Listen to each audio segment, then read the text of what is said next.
Oh, hang on. Ugh. I was going to take a photograph, but I might as well do a video now because it's set on video.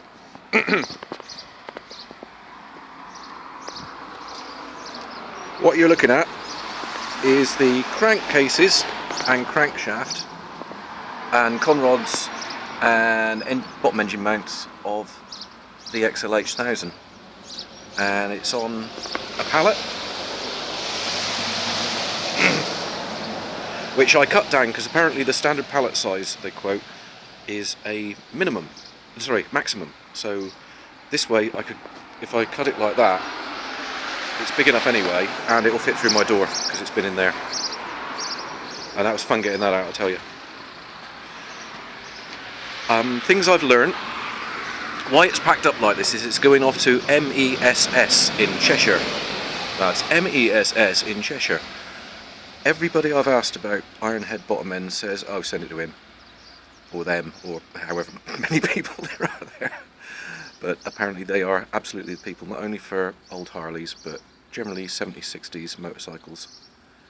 So definitely my kind of people. And what with, I did want to drive it down there, but what with COVID, there's a company that are coming to pick it up. Things I've learned during this is ratchet straps and tie-down straps are two different things. I looked at the requirements and they said you will need to tie it down with ratchet straps, and as you can see, these things here that they've got levers and they go up and down, they go click click click click click, and they drag it really tight. Now I got these literally last night because what I ordered from the internet, and it said ratchet straps, but it wasn't exactly, if you see what I mean. It was these things, sort of things you have on, sort of a more butch version of the thing you have on the rucksack to tighten up the shoulder straps, I suppose. I had these, but it tightened up. They tightened up well enough, but over a couple of days they let go. So last night I went to B&Q, which is a big DIY store here in the UK, and got these just under £5 each. There's two of them there, believe it or not. They're 5 metres long, so they've gone around and around and around, and they're great. They really have held it. I dragged it vertically through the house, and it didn't shift at all, so that's pretty good. There's some wood under it because one of the shafts sticks out a bit, and also a couple of dowels. Big lorry. So that's to stop them fouling. It was pretty stable. The pots at the top. This big bolt that sticks out of the engine, and I think it's for the, I can't remember now, I think it's the front. Oh god, it could be anything. Well anyway, it won't remove, so it's left sticking out proud. This is the other end of the shaft under here.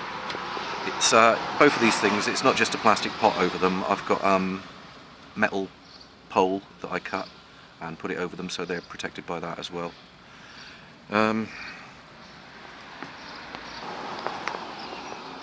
When this bottom end is going off for the truing and there's an ambulance, and also the bearings replacing, because the front one on the conrod is definitely gone, and possibly others. The idea being, obviously to fix the problem with the banging noise and the excessive vibration, but apparently once this place is finished with it, it should run better than it did when it left the factory. Bear in mind at the time it was the end of the AMF era, and emphasis was being placed on volume of production, not on build quality, so these things were really rough when they were new. And that didn't stop them charging $5,000 for one brand new in 1979 apparently. This explains why there are a lot of 70s Sportsters about. Oh, he's a big one. And also they're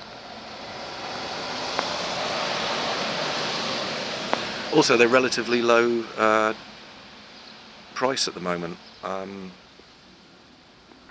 I think early evolutions are starting to come down quite a bit, especially in the States, but right now I think the later AMF Sportsters are definitely at the bottom of their value curve.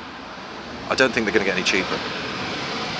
And it's my eventual aim to collect as many original parts as possible and put this back like it was. The idea being, at some point I'm going to be too old to ride, and then I can spend my twilight years restoring it, and then it'll be basically worth a lot more for my kids to sell. Of course, the first step to having any kind of forever bike or legacy motorcycle, thing that you're actually going to pass on, the first step to that is having a rock solid bottom end. So